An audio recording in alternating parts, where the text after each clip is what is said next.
faut savoir que la colère n'arrange rien. On a vu le stress, on a vu la tristesse, mais la colère, c'est pareil. Peu importe d'où vient ta colère, que ce soit d'une injustice, d'une frustration ou d'une culpabilité, peu importe si tu la retiens ou que tu la laisses exploser, c'est pareil. Enfin, en la laissant exploser, c'est quand même mieux. Mais il y a quand même cette action de la colère qui fait qu'elle peut littéralement détruire ta santé. Elle peut doubler ton risque de crise cardiaque, donc tripler ton risque d'AVC. Donc AVC, c'est l'accident vasculaire cérébral. C'est un problème avec un vaisseau qui pète, qui saigne, qui peu importe, qui fuit dans les 2 heures après un excès de colère.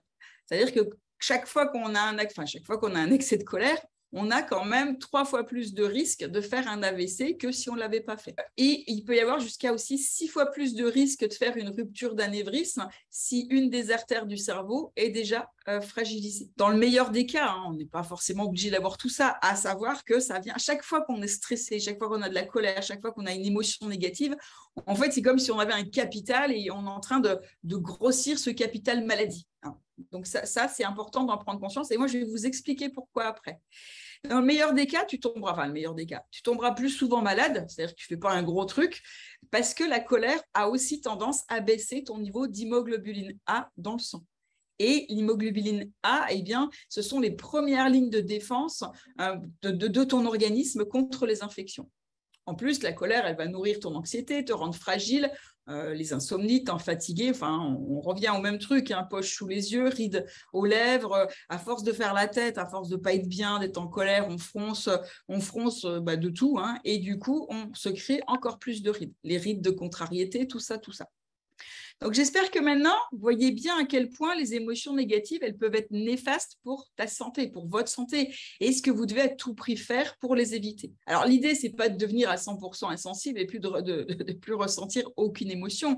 L'idée, c'est de se libérer des émotions négatives, comme je disais, les accueillir aussi à bras ouverts. Alors, c'est contre-intuitif parce que dès l'enfance, on nous a plutôt appris à les passer sous silence, et puis on a plutôt entendu, on a reçu des injonctions comme ça, arrête de chouiner, t'es plus un bébé, les garçons, ça pleure pas, ne crie pas, ça me fatigue, tais-toi, tiens-toi à carreau, j'ai pas le temps, enfin bref.